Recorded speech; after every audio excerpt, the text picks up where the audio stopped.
अस्सलाम वालेकुम। अब हम सॉल्व करने लगे हैं प्रॉब्लम 5.2 को। Find and sketch the trajectory of the particle in example 5.2 if it starts at the origin with velocity. ठीक है, उस इस प्रॉब्लम को सॉल्व करने के लिए सबसे पहले हमें एग्जांपल 2 को सॉल्व करना पड़ेगा। ठीक है, एग्जांपल 2 को जब सॉल्व करेंगे तो उसके बाद हम इस प्रॉब्लम को इजीली सॉल्व कर सकते हैं। ठीक है, तो अगर आपने एग्जांपल 2 सॉल्व नहीं की तो आप एग्जांपल 2 वाला लेक्चर देख सकते हैं। तो उसमें हमने क्या है, उस जो जनरल सॉल्यूशन फाइंड किया था इक्वेशन का, उसी को हमने यूज़ करना है। और उसमें हमने ये 3 कंडीशंस हमें दी गई हैं।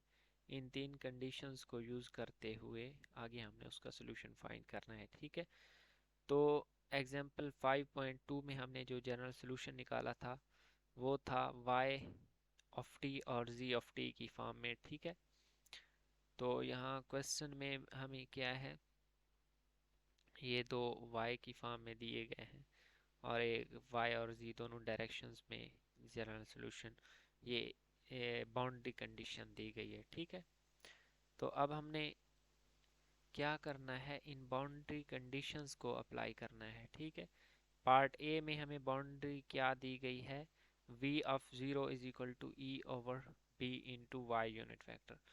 तो सबसे पहले हमने इसको क्या है, यहाँ से ये हमें पोजीशन दी गई है। ठीक है, हमारे पास x या y या z, ये हमारे पास क्या है, पोजीशन कोऑर्डिनेट्स होते हैं। और जब हम इनका डेरिवेटिव लेते हैं तो वो हमें क्या देता है, वो हमें वेलोसिटी देता है। ठीक है, तो ये वेलोसिटी के लिए हमें ये कंडीशन दी गई है। तो सबसे पहले हमें क्वेश्चन में क्या कहा गया है कि if it starts at the origin. ठीक है, जब हमारे पास ओरिजिन पे होगी तो ओरिजिन पे पोजीशन हमारे पास क्या है, ज़ीरो होती है, जबकि टाइम भी उस पे ज़ीरो होता है। ठीक है, ओरिजिन पे। तो अब हम इसकी कुछ जो है, ठीक है, कंडीशंस को यहाँ पे बना लेते हैं। ठीक है, कि हमने कंडीशंस क्या क्या लेनी है। तो अब मैंने ये यहाँ पे लिखा हुआ है कि y ऑफ 0, ठीक है, एट ओरिजिन, टाइम 0 होगा तो ये y भी 0 होगा। ठीक है, उसकी पोजीशन। और z वो भी ओरिजिन पे क्या है, 0 होगा। तो अब हमने इनको क्या है, अप्लाई करना है इन कंडीशंस को।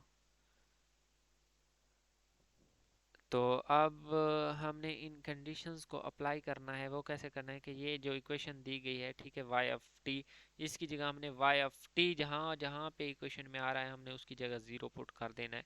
0 पुट करेंगे तो ये यहाँ से देख सकते हैं, ये देखें, जब हम इसकी जगह t 0 पुट करेंगे तो हमारे पास क्या है, यहाँ पे cos ऑफ 0 बन जाएगा। cos ऑफ 0 हमारे पास क्या है, 1 होता है, तो यहाँ पे c1 बन जाएगा। तो c1 cos of 0 plus c2 sin of 0 plus ये टर्म होल 0 बन जाएगी, ये 3 एज इट इज आ जाएगा। तो ये y of 0 is equal to 0 आ गया। तो ये बन गया 0 is equal to c1 plus c3। तो यहाँ से हमारे पास दो कांस्टेंट आ गए, हमने इसको इक्वेशन 1 का नेम दे दिया है। अब दूसरी कंडीशन क्या है, z of 0 is equal to 0। तो जो हमारे पास जनरल सॉल्यूशन एग्जांपल 5.2 में आया था उसमें हमने z का ये वाला जनरल सॉल्यूशन लिखा था। तो इसमें अब जहाँ जहाँ पे t आ रहा है वो क्या है, 0 पुट करना है। ठीक है, तो 0 पुट करेंगे तो हमारे पास क्या है, अगेन दो कोफिशिएंट्स आ जाएंगे, है ना। तो ये अब हमने, ठीक है, ये यहाँ पे इक्वेशन में 0 जहाँ पे पुट कर देंगे ये साइड 0 बन जाएगी। c2 cos ऑफ 0 यहाँ पे c2 बन जाएगा, sin 0 0 बन जाएगा, c4 एज इट इज़ आ जाएगा। तो ये हमने इसको इक्वेशन 2 का नेम दे दिया है। ठीक है, अब हमने क्या करना है, जो इसकी असल ये हमें बाउंड्री कंडीशन दी गई है, ये v of 0 is equal to e over b into y cap. अब हमने इस बाउंड्री कंडीशन को अप्लाई करना है। इसको अप्लाई करने के लिए हमें इन पोजीशन को, ये y और z जो ये पोजीशन दी गई है, इनका डेरिवेटिव लेना पड़ेगा, इनको डिफरेंशिएट करना पड़ेगा with respect to t. So we differentiate these positions with respect to t to find velocity। ठीक है, हम इनको जनरली y प्राइम लिख देंगे जो कि v के इक्वल आएगा। ठीक है, तो यहाँ पे मैंने क्या है, ये y प्राइम फाइंड किया है विद रिस्पेक्ट टू t, जो कि हमारे पास ये वैल्यू आती है -c1 omega sine of omega T.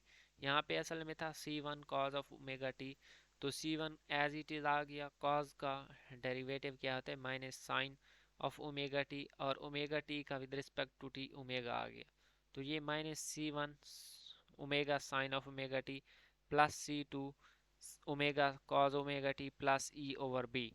आगे एक टर्म थी वो कांस्टेंट था, वो हमारे पास क्या है, ज़ीरो हो गया डेरिवेटिव।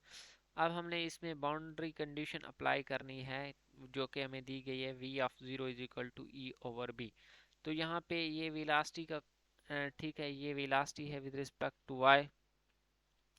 तो अब हमने इसको क्या है, इस पे ये वाली अप्लाई कर देनी है। ठीक है, तो अब हमने ये वाली अप्लाई कर देनी है। ठीक है, इसका y of zero E over B put कर दिया है। आगे जहाँ पे इक्वेशन में t था उसको हमने क्या है, t की जगह ज़ीरो पुट कर दिया है, तो यहाँ से हमारे पास आ गया c2 omega plus e over b. ठीक है, ई ओवर बी के साथ कोई t वगैरह नहीं था, तो ये एज इट इज़ आ गया। अब इसको मैंने इक्वेशन 3 का नेम दे दिया, और यहाँ से डायरेक्ट भी हम c2 फाइंड आउट कर सकते हैं। ठीक है, तो यहाँ से ई ओवर बी इस साइड पे प्लस हो रहा है, उस साइड पे जाके माइनस हो जाएगा, तो यहाँ से हमारे पास c2 omega is equal to zero आ जाएगा। तो c2 की वैल्यू क्या है, ज़ीरो आ गई। अब हमने c2 की वैल्यू फाइंड की है, तो इसको इक्वेशन 2 में c2 ज़ीरो पुट करेंगे तो हमारे पास c4 भी ज़ीरो बन जाएगा। ठीक है, अब हमने एक again with respect to z, अब ये हमने क्या है, पोजीशन थी उसका क्या है, डिफरेंशिएट करना है। ठीक है, now we differentiate this term to get velocity component, so here we get velocity। ठीक है, तो यहाँ पे हमने ठीक है velocity, और अब उसकी जनरल कंडीशन क्या थी, z dash of zero is equal to zero. ठीक है, तो ये हमने क्या है, यहाँ पे ये कंडीशन अप्लाई कर देनी है। तो ये हमारे पास z कंपोनेंट के हिसाब से क्यों आई वेलोसिटी ज़ीरो, क्योंकि ये जो हमें कंडीशन दी गई है ये सिर्फ y के हिसाब से इन दी y कैप डायरेक्शन है। तो हमने जो वेलोसिटी यहाँ पे फाइंड की है, यहाँ पे विद रिस्पेक्ट टू z, इस यहाँ पे z हमारे पास वेलोसिटी ज़ीरो आई है। ठीक है, तो ये zero is equal to -c2 omega sine of zero minus c1 omega cos of zero, तो यहाँ से c1 ज़ीरो आ गया। ठीक है, अब c1 हमारे पास ज़ीरो है, तो putting this value in equation 1, c3 भी ज़ीरो आ गया। अब हमारे पास यहाँ पे जो कांस्टेंट थे वो हमने ज़ीरो ज़ीरो पुट कर दिए हैं। अब तो y ऑफ t हमारे पास क्या है, वो आ गई e over b into t, and z of t is equal to zero. ठीक है, जो हमारे पास जनरल सॉल्यूशन था। ठीक है, उसमें हमने जो कांस्टेंट्स की वैल्यूज फाइंड की हैं वो उन वैल्यूज को हमने क्या है पुट करने से हमारे पास ये आंसर बन रहा है। अब हमने क्या है, यहाँ से मैग्नेटिक फोर्स वो हम कैलकुलेट कर लेते हैं। ठीक है, यहाँ पे था find and sketch the trajectory of the particle, तो हमने क्या है मैग्नेटिक फोर्स यहाँ से फाइंड करेंगे और उसकी ट्राजेक्टरी के बारे में फिर ही बता सकेंगे। तो मैग्नेटिक फोर्स होता है F is equal to q into v cross b, तो V हमें दिया गया है वो क्या है E ओवर B के इक्वल है। तो ठीक है, और V और B के दरमियान क्या है, एंगल हमारे पास क्या है, जो B है वो हमारे पास है X। ठीक है, X डायरेक्शन में। ठीक है, और जो y डायरेक्शन में क्या है हमारे पास, वो वेलोसिटी है। तो ये इनका क्या है, एंगल कितना है, 90 डिग्री है। तो यहाँ से q v b sine of 90 आ जाएगा। ठीक है, एन कैप हमारे पास क्या है, उसकी डायरेक्शन को शो कर रहा है। फोर्स की डायरेक्शन क्या होती है, उस प्लेन की क्या है, परपेंडिकुलर होती है जिसमें v क्रॉस b हूँ, तो वो होती है यहाँ पे है माइनस जी डायरेक्शन में।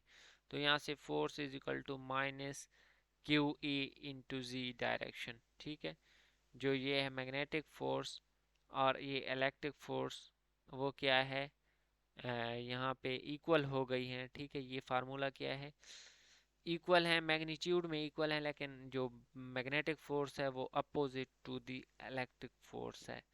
तो नेट फोर्स क्या है हमारे पास, पार्टिकल पर जीरो होगी। So particle will move in straight line at constant speed. तो पार्टिकल हमारे पास क्या है, एक स्ट्रेट लाइन के साथ कांस्टेंट स्पीड में ही मूव करेगा।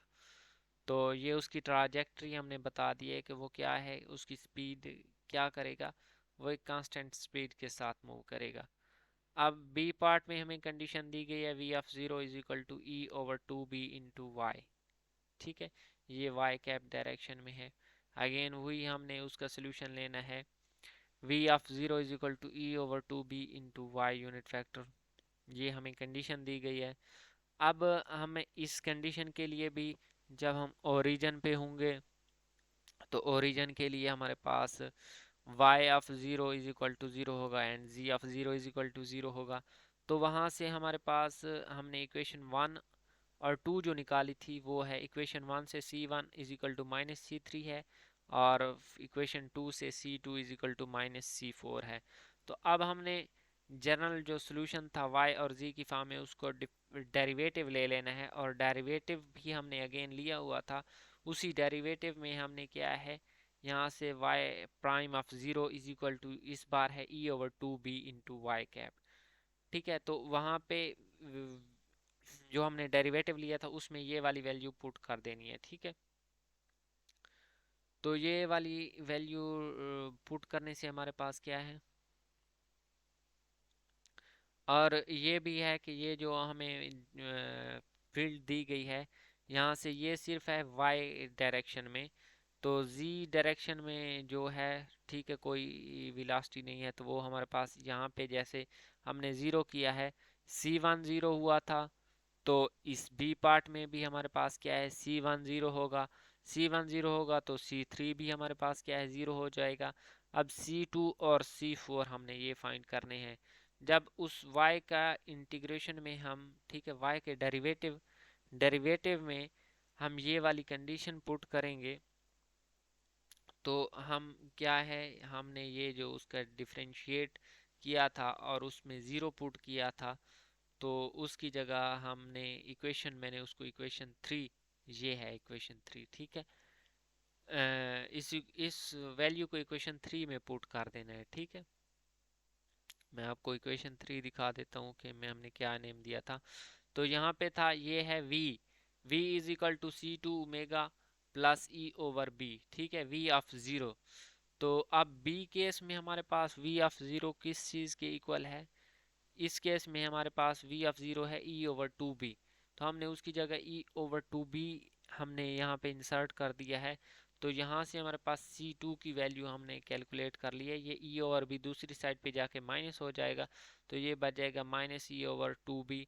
तो ये c2 is equal to minus e over two b omega, ये हमारे पास c2 आ गया। अब c2 is equal to minus c four है, तो c4 क्या है, उसके अपोजिट साइन के साथ आएगा, ये माइनस है तो ये प्लस हो गया। तो यहाँ से अब हमने C2 और C4 फाइंड आउट कर लिए हैं। अब ये वैल्यूज़ क्या है, अब हमने C1 और C3 भी फाइंड किए, वो ज़ीरो आ गए थे। अब हमने इनको इक्वेशन में पुट कर देना है। ठीक है, जो जनरल सोल्यूशन थे y ऑफ t और z ऑफ t, उनमें पुट करने से हमारे पास क्या है, ये आंसर कुछ इस तरह के बन रहे हैं। तो यहाँ से e over two omega b को मैंने कॉमन ले लिया है, और इधर भी टू ओमेगा बी आ रहा है, ठीक है, उसको मैंने इधर भी कॉमन ले लिया है। अब हम लेट कर लेते हैं कि e over two omega b हमारे पास क्या है, ये हमारे पास बीटा के इक्वल है। अब ये बीटा के इक्वल है, तो ये इक्वेशन फोर हमारे पास क्या बन जाएगी, beta into two omega T minus sine omega t. और ये इसी तरह y बीटा को अंदर मल्टीप्लाई कर दिया है, ठीक है। अब y ये 2 बीटा ओमेगा टी दूसरी साइड पे माइनस हो जाएगा, y minus 2 beta omega t is equal to minus beta sine of omega t. अब हम क्या कर रहे हैं कि एक तरफ साइन ओमेगा टी और जब दूसरी इक्वेशन में बीटा पुट करेंगे तो वहाँ पे ये एक कॉज ओमेगा टी वाली टर्म है, इसको दूसरी साइड पे लेके जा रहे हैं। अब हमने इन दोनों साइड का क्या है स्केयर लेना है अलग-अलग और उनको ऐड कर देना है। तो जब हम लेफ्ट साइड का लेंगे तो फ्रॉम इक्वेशन 6, ठीक है, ये उसका y minus two b omega t का स्केयर लेना है प्लस अब इक्वेशन 7 के लेफ्ट साइड का और इक्वल टू को दूसरी साइड पे हमने क्या है उनके राइट दोनों के राइट साइड का लेना है। तो ये बीटा स्केयर कॉमन ले लिया, ठीक है, कॉमन नहीं लेते, पहले उनका स्केयर ले लेते हैं। Beta square sine square omega t plus beta square cos square omega T, ये माइनस माइनस प्लस हो जाएगा, ठीक है, उसके स्केयर की वजह से। तो ये बीटा स्केयर आ जाएगा, sine square plus cos square equal to 1 आ जाएगा। तो अब हमारे पास ये इक्वेशन ऑफ सर्कल बन रही है, ठीक है, ये हमारे पास क्या है इक्वेशन ऑफ सर्कल बन रही है हुज रेडियस इज बीटा, ठीक है, उसका रेडियस बीटा है and whose centre moves to the right at constant speed, ठीक है जी, क्या है उसका सेंटर कांस्टेंट स्पीड के साथ राइट साइड पे मूव करता है। तो वाई नॉट, ठीक है, वो जो हमारे पास सर्कल की इक्वेशन होती है वो होती है y minus y naught plus z minus z naught. तो y naught here is 2b omega t and z naught is equal to beta and we know the value of beta, that what was the beta that we defined already previous on previous page. So this is the trajectory, ये हमारे पास क्या है trajectory है। इस trajectory पे हमारे पास जो ये इक्वेशन हमें बताती है, इस इक्वेशन से हमने ये ट्राजेक्टरी, ठीक है, ये उसका ग्राफ है, ये इस तरह मूव करता है। अब उसकी सी पार्ट में हमारे पास क्या है y और z दोनों डायरेक्शन में है वेलोसिटी, ठीक है, तो उसका वेलोसिटी कंपोनेंट वो ज़ीरो नहीं होगा। अब उसके पोजीशन कंपोनेंट तो ज़ीरो हैं, तो हमारे पास c1 is equal to minus c three और c2 is equal to minus c four आ गया। अब उसके वेलोसिटी कंपोनेंट क्या है e ओवर b है, y की फॉर्म में भी और z के फॉर्म में भी। अब जब हमारे पास एज इन पार्ट ए हमारे पास y डायरेक्शन में था तो c2 ज़ीरो था और c4 भी ज़ीरो हो गया। अब हमारे पास z पार्ट में क्या है z नॉट ऑफ ज़ीरो, इस टाइम इस बार हमारे पास क्या है e ओवर b के इक्वल है, ठीक है, ये देखें y कैप डायरेक्शन में भी और z कैप में भी है e ओवर b। तो ये हमने यहाँ से c1 क्या है निकाल लिया, ठीक है, यहाँ से इसको जो उस इक्वेशन z के हिसाब से थी उसका डेरिवेटिव लिया और z dot of zero put किया, जहाँ भी t था उसको ज़ीरो पुट कर दिया, तो हमारे पास वो आया था माइनस c1 ओमेगा। तो z डॉट की वैल्यू है e ओवर b, तो यहाँ से हमने फाइंड क्या करना है c1, c1 की ये वैल्यू आ गई and we know that c1 is equal to minus c3, so we here we find c3। अब हमने c1 एंड c3 फाइंड कर लिए हैं और c2 और c4 भी, वो तो ज़ीरो आ गए थे। अब हमने इनको इक्वेशन जो जनरल सोल्यूशन था y और z की फॉर्म में उनमें पुट कर देना है, ठीक है, पुट करने से हमारे हम क्या है और उन इक्वेशंस को रीअरेंज कर लेना है। अब इस ये y के हिसाब से इक्वेशन है e ओवर ओमेगा b, इसमें से भी कॉमन आ सकता है और z की फॉर्म में है इसमें भी, तो हमने यहाँ पे लेट किया है beta is equal to e over omega b। तो y की फॉर्म में भी ये मैंने कॉमन लिया हुआ है तो यहाँ पे बीटा पुट कर देना है। अब अगेन यहाँ इस कंडीशन में भी हमने क्या है राइट साइड पे कॉज और साइन वाली साइड्स को बनाना है ताकि हम उनका स्केयर लेकर ऐड करके उनको क्या है कट कर सके। तो ये हमने क्या है इनका स्केयर लेना है दोनों साइड पे, ठीक है, ये इक्वेशन 8 और ये है इक्वेशन 9, ठीक है। तो ये बनेगा y minus beta into one plus omega t का whole square plus z square is equal to beta square. तो ये आप देख सकते हैं कि ये मैंने कैसे लिया है, ये sine square plus cos square को डायरेक्ट मैंने 1 कर दिया है। तो this is again equation of circle, ठीक है, और जिसमें हमारे पास रेडियस वाई नाट है beta into 1 plus omega t, और जी नाट हमारे पास इस केस में 0 है। तो ये उसकी ट्राजेक्टरी ऑफ द मोशन है, ठीक है। तो ये था हमारे पास प्रॉब्लम 5.2, और इस प्रॉब्लम को सॉल्व करने के लिए आपको एग्जाम्पल 5.2 समझना ज़रूरी है, ठीक है, क्योंकि हमने सारा जो रिज़ल्ट है उसी से लिया है। और अगर आपको प्रॉब्लम समझ आया है तो यस अंडरस्टैंड कमेंट ज़रूर करें, और लाइक भी ज़रूर कर दिया करें। मिलते हैं आप नेक्स्ट वीडियो में इंशाल्लाह। अल्लाह हाफिज़।